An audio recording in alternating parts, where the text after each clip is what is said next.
স্বাগত দীপ্ত স্পোর্টসে। আপনাদের সাথে আছি আমি আনোয়ারুল আলম। নেদারল্যান্ডসের বিপক্ষে ৩ ম্যাচ টি-20 সিরিজের জন্য সিলেটে অনুশীলনে ব্যস্ত সময় পার করছে বাংলাদেশ। দীর্ঘ বিরতির পর বাংলাদেশ সফরে এলো নেদারল্যান্ডস ক্রিকেট দল। সবশেষ 2014 সালের টি-20 বিশ্বকাপে অংশ নিতে ঢাকায় এসেছিল তারা। এবারের সিরিজের সবচেয়ে বড় বিষয়, নেদারল্যান্ডসের বিপক্ষে এই প্রথমবার নিজেদের ঘরের মাঠে কোনো দ্বিপক্ষীয় সিরিজ খেলবে টাইগাররা। এর আগে 2012 সালে ডাচদের মাটিতে 2 ম্যাচের একটি টি-20 সিরিজে অংশ নিয়েছিল লাল সবুজের প্রতিনিধিরা। 20 আগস্ট থেকে সিলেটে অনুশীলন ক্যাম্প চলছে তাদের। এশিয়া কাপের প্রস্তুতিরও বড় অংশ এই সিরিজ। আগামী 11 সেপ্টেম্বর হংকংয়ের বিপক্ষে ম্যাচ দিয়ে শুরু হবে টাইগারদের এশিয়া কাপ মিশন। 2025-26 চ্যাম্পিয়ন্স লিগের লিগ পর্বের ড্র আজ। বাংলাদেশ সময় রাত 10টায় মোনাকোয় হবে ড্র অনুষ্ঠান। চ্যাম্পিয়ন্স লিগের 36 দলের ড্রয়ের কিছু অংশ হবে ম্যানুয়ালি, বাকিটা হবে কম্পিউটার প্রোগ্রামের মাধ্যমে। ড্রতে 36টি দলকে 4টি পটে ভাগ করা হয়েছে। উয়েফার কোএফিশিয়েন্ট র্যাঙ্কিংয়ের ভিত্তিতে সাজানো হয়েছে পট। বর্তমান চ্যাম্পিয়ন পিএসজি ছাড়াও 1 নম্বর পটে জায়গা পেয়েছে Real Madrid, Manchester City, Bayern Munich, Liverpool, Inter Milan, Chelsea, Dortmund ও বার্সেলোনা। প্রথম পট থেকে ম্যানুয়ালি একটা দলের নাম তোলা হবে। এরপর বিশেষায়িত সফটওয়্যার মুহূর্তেই জানিয়ে দেবে কোন 8টি দলের বিপক্ষে খেলবে ওই ক্লাব। এমনকি হোম অ্যান্ড অ্যাওয়ে ম্যাচের বিষয়টিও নির্ধারণ করবে সেই সফটওয়্যার। ফুটবল মানেই উন্মাদনা, আর এই উন্মাদনায় বুঁদ হয়ে থাকতে পছন্দের দলকে সমর্থন দিতে খেলার মাঠে হাজির হয় লাখ লাখ ফুটবল প্রেমী। এমনই কিছু মাঠ কাঁপানো ম্যাচ আছে যেখানে দর্শকদের উপস্থিতি ছিল রেকর্ড ছড়ানো, যা 20 শতাব্দীতে এসেও ভাঙতে পারেনি কোনো ম্যাচ। সেই তালিকায় সবার চেয়ে এগিয়ে ব্রাজিলের ঐতিহাসিক মারাকানা স্টেডিয়াম ও গ্লাসগোর ঐতিহাসিক ময়দান হ্যামডেন পার্ক।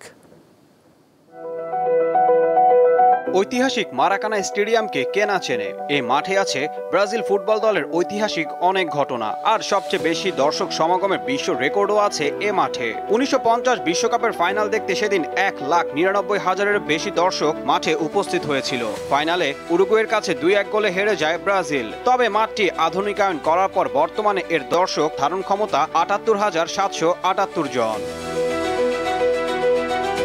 বর্তমানে মাঠটির অফিসিয়াল নাম এস্তাদিও জার্নালিস্তা মারিও ফিলিও। মাঠটি স্থানীয় 2 ক্লাব ফ্লামেঙ্গো ও ফ্লুমিনেন্সের ঘরের মাঠ। এই 2 দলের লড়াই ফ্লা-ফ্লু ডার্বি নামে পরিচিত।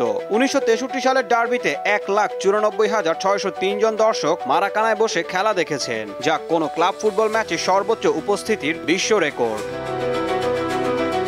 গ্লাসগোর হ্যামডেন পার্কে 1937 সালের 17 এপ্রিল ব্রিটিশ হোম চ্যাম্পিয়নশিপের শেষ ম্যাচে মুখোমুখি হয় স্কটল্যান্ড ও ইংল্যান্ড। সেই ম্যাচের সাক্ষী ছিল 1,49,415 জন দর্শক। ইউরোপে আয়োজিত কোনো আন্তর্জাতিক ফুটবল ম্যাচে এটি সর্বোচ্চ দর্শক উপস্থিতির রেকর্ড। 1937 সালে স্কটিশ কাপ ফাইনালেও হয়েছিল এ মাঠে। ম্যাচে অ্যাবরডিনকে 2-1 গোলে হারিয়ে চ্যাম্পিয়ন হয় সেল্টিক। হ্যামডেন পার্কে সেদিন খেলা দেখেন 1,47,365 জন। 1970 সালের 15 এপ্রিল চ্যাম্পিয়ন্স লিগের সেমিফাইনালের ফিরতি লেগে মুখোমুখি হয় সেল্টিক ও লিডস ইউনাইটেড। সেল্টিকের মাঠ গ্লাসগোর হ্যামডেন পার্কে সেদিন ম্যাচটি দেখতে 1,36,505 জন ফুটবল প্রেমী উপস্থিত ছিলেন। আর চ্যাম্পিয়ন্স লিগ তথা 1955-56 মৌসুমের ইউরোপিয়ান কাপের প্রথম আসরের সেমিফাইনালে মুখোমুখি হয় রিয়াল মাদ্রিদ ও এসি মিলান। 1956 সালের 19 এপ্রিল প্রথম লেগে সান্তিয়াগো বার্নামুতে সেই ম্যাচের সাক্ষী ছিলেন 1,29,690 জন। দর্শকদের এই তালিকা রয়েছে ভারতীয় ফুটবলও। ভারতের সবচেয়ে আইকনিক ডার্বি মনে করা হয় ইস্ট বেঙ্গল মোহনবাগান দ্বৈরথকে। 1997 সালের 13 জুলাই ইন্ডিয়ান ফেডারেশন কাপ সেমিফাইনালে মুখোমুখি হয় তারা। কলকাতার সল্টলেক স্টেডিয়ামে সেদিন একসঙ্গে খেলা দেখেছেন 1,31,781 জন, যা এখনো এশিয়া মহাদেশে অনুষ্ঠিত কোনো ফুটবল ম্যাচে সর্বোচ্চ দর্শক সমাগমের রেকর্ড। ঈশান হাসান, দীপ্ত স্পোর্টস। 3 বছরের ব্যবধানে দ্বিতীয়বারের মতো ফিফার নিষেধাজ্ঞা পেতে পারে ভারতীয় ফুটবল। এরই মধ্যে ফিফা ও এশিয়ান ফুটবল ফেডারেশনের পক্ষ থেকে যৌথভাবে অল ইন্ডিয়া ফুটবল ফেডারেশনকে কড়া সতর্কবার্তা দেওয়া হয়েছে। দীর্ঘদিন ধরে সংবিধান সংশোধনের জন্য বার্তা দেওয়া হলেও সেই নির্দেশ মানেনি ভারত। এবার 30 অক্টোবর পর্যন্ত সময়সীমা বেঁধে দেওয়া হয়েছে। এই সময়সীমা পেরিয়ে গেলেই ফিফার পক্ষ থেকে নিষিদ্ধ করা হতে পারে ভারতীয় ফুটবল ফেডারেশনকে। সংবিধান সংশোধন করে 30 অক্টোবরের মধ্যে সুপ্রিম কোর্ট থেকে অনুমতি নেওয়ার নির্দেশ দিয়েছে ফিফা। এর আগে 2022 সালের 16 আগস্ট ফিফার নিষেধাজ্ঞার মুখে পড়েছিল ভারতীয় ফুটবল ফেডারেশন।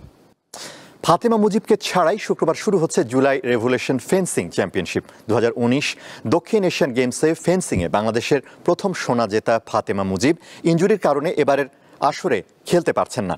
দুদিনের টুর্নামেন্টে অংশ নিচ্ছে বাংলাদেশ সেনাবাহিনী, বাংলাদেশ নৌবাহিনী, আনসার ও ভিডিপি, বিজিবি, বেসরকারি বিশ্ববিদ্যালয়, বিভিন্ন শিক্ষা প্রতিষ্ঠান ও ক্লাবের 175 জন ফেন্সার। প্রতিযোগিতার দলগত ইভেন্ট থাকছে না। 30 আগস্ট শহীদ ক্যাপ্টেন এ মনসুর আলী হ্যান্ডবল স্টেডিয়ামে শেষ হবে এই প্রতিযোগিতা। এই ছিল আজকের দীপ্ত স্পোর্টসে। দেশ বিদেশের খেলাধুলার নানা রকম খবর পেতে দীপ্ত স্পোর্টসের সাথেই থাকুন আর চোখ রাখুন দীপ্ত টিভির ডিজিটাল প্ল্যাটফর্মগুলোতে।